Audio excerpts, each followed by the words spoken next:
Assalamualaikum warahmatullahi wabarakatuh. Salam sejahtera bagi kita semua.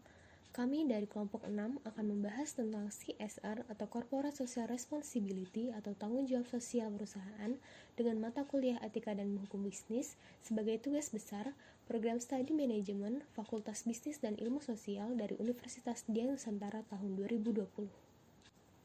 Video ini disusun oleh kami yang beranggotakan Riana Deswita Jasmine dengan nomor NIM 111192175 dan Rizka Purnamasari dengan nomor NIM 111192177 dengan dosen pengampu Ari Apriani SEMM. Silakan disimak penjelasan dari kami ya. Oke, di sini saya akan menjelaskan tentang pengertian CSR. CSR itu adalah Corporate Social Responsibility atau biasa disebut tanggung jawab sosial perusahaan. Tanggung jawab sosial perusahaan akibat dampak dari adanya perusahaan terhadap pihak-pihak yang berkepentingan, khususnya masyarakat dan lingkungan sekitar perusahaan tersebut.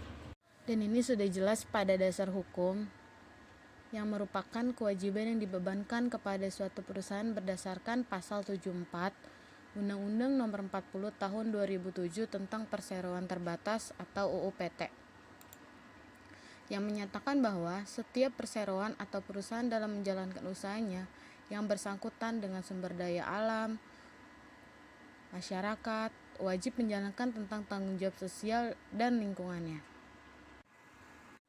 Dan ruang lingkup CSR terdapat 4 bidang yang dianggap dan diterima sebagai ruang lingkup Corporate Social Responsibility. 1. Keterlibatan perusahaan dalam kegiatan-kegiatan sosial yang berguna bagi kepentingan masyarakat luas. Contohnya seperti perusahaan-perusahaan yang memproduksi komputer atau perangkat lunak yang berguna untuk kepentingan masyarakat luas. Kedua, keuntungan ekonomis tujuannya adalah demi mempertahankan kelangsungan bisnis dan perusahaan yang menyangkut semua orang yang terkait dalam bisnis tersebut. Ketiga, memenuhi aturan hukum yang berlaku dalam suatu masyarakat. Contohnya, terjadi perkelahian antara warga ataupun di kalangan pelajar karena kurangnya kesadaran pelajar ataupun masyarakat terhadap hukum. Dan yang keempat, hormat pada hak dan kepentingan stakeholder atau pihak-pihak yang berkepentingan dalam kegiatan bisnis suatu perusahaan. Argumen yang menentang dan mendukung perlunya keterlibatan sosial perusahaan. Di sini terdapat argumen yang menentang CSR. Tujuan utama bisnis adalah mengejar keuntungan sebesar-besarnya. Tujuan yang terbagi-bagi dan harapan yang membingungkan. Biaya keterlibatan sosial dan kurangnya tenaga terampil di bidang kegiatan sosial, serta argumen yang mendukung CSR, yaitu kebutuhan dan harapan masyarakat yang semakin berubah, terbatasnya sumber daya alam, lingkungan sosial yang lebih baik, pertimbangan tanggung jawab dan kekuasaan, bisnis mempunyai sumber daya yang berguna, serta keuntungan jangka panjang. Prinsip melaksanakan Corporate Social Responsibility atau CSR, prinsip yang harus dipegang dalam melaksanakan tanggung jawab sosial perusahaan. Kesinambungan atau sustainability, program yang dirancang harus memiliki dampak yang berkelanjutan. CSR merupakan program jangka panjang. Perusahaan mesti menyadari bahwa sebuah bisnis bisa tumbuh karena dukungan atmosfer sosial dari lingkungan di sekitarnya. Peduli dan mempertimbangkan dampaknya. CSR akan berdampak positif kepada masyarakat, baik secara ekonomi, lingkungan, maupun sosial. CSR yang benar tidak membebani konsumen. Dan terdapat juga manfaat CSR bagi perusahaan. Contohnya, mempertahankan dan mendongkrak reputasi serta citra merek perusahaan, mendapatkan lisensi untuk beroperasi secara sosial, mereduksi resiko bisnis perusahaan, melebarkan akses sumber daya bagi operasional usaha, membuka peluang pasar yang lebih luas, mereduksi biaya, misalnya terkait dampak pembuangan limbah, memperbaiki hubungan dengan stakeholders, memperbaiki hubungan dengan regulator, meningkatkan semangat dan produktivitas karyawan, serta peluang yang didapatkan untuk mendapatkan penghargaan. Contoh Corporate Social Responsibility atau tanggung jawab sosial perusahaan dari Bank Sentral Asia atau BCA. Praktik ketenagakerjaan kesehatan dan keselamatan kerja. BCA berkomitmen untuk memperhatikan kesejahteraan dan perkembangan karir pekerja, termasuk menciptakan lingkungan kerja yang sehat, aman, dan nyaman. Kesehatan dan keselamatan kerja atau K3. Kegiatan untuk mendukung praktik ketenagakerjaan dan K3 diantaranya 1. Kesetaraan gender dan kesempatan kerja. 2. Pendidikan dan atau pelatihan. 3. Mekanisme pengaduan masalah ketenagakerjaan. 4. Sarana dan keselamatan kerja. 5. Kesehatan pekerja.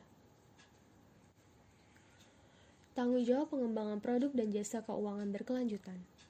Pada tahun 2019, BCA memulai dengan mengembangkan visi dan misi keuangan berkelanjutan, membentuk unit kerja subdivisi Environment Sustainability Governance atau ESG, serta mengimplementasikan rencana aksi keuangan berkelanjutan.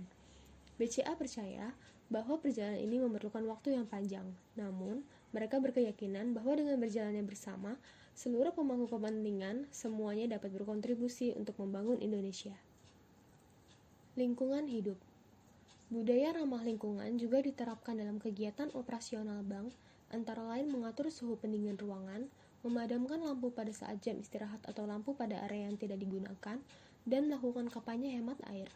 Mendorong peran nasabah untuk mendukung upaya pelestarian lingkungan melalui sistem e-statement untuk tabungan, giro, dan tagihan kartu kredit, pilihan tarik tunai di ATM tanpa struk, ATM Star, e-branch, serta solusi perbankan digital. Solusi perbankan yang terbaru di tahun 2019 yaitu pembukaan rekening secara online melalui mobile BCA. Kerjasama dengan Borneo Orangutan Survival Foundation merupakan organisasi yang aktif mengembangkan program pelestarian dan konservasi habitat orangutan. Mendukung kelestarian Taman Nasional Ujung Kulon, kegiatan dilakukan di bawah program New Trees yang diperkasai oleh WWF Indonesia, yaitu penghijauan bibir pantai dan penanaman pohon mangrove sebagai upaya pencegahan abrasi.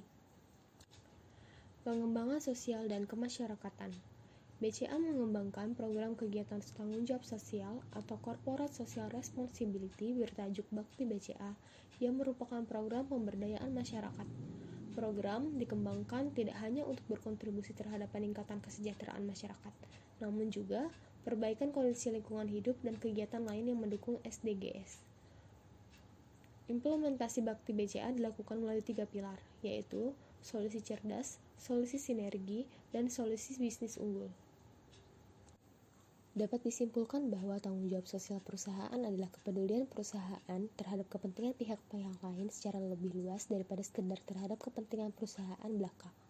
Dalam perkembangan etika bisnis yang lebih mutakhir, muncul gagasan yang lebih komprehensif mengenai lingkup tanggung jawab sosial perusahaan. Sampai sekarang, ada 4 bidang yang dianggap dan diterima sebagai ruang lingkup tanggung jawab sosial perusahaan. Adapun tujuan dalam pembuatan makalah dan video ini untuk memenuhi tugas mata kuliah etika dan hukum bisnis, serta meningkatkan pengetahuan penulis, pembaca, dan penonton tentang etika dan hukum bisnis dalam kehidupan sehari-hari. Sekian video presentasi dari kami, kurang lebihnya kami mohon maaf.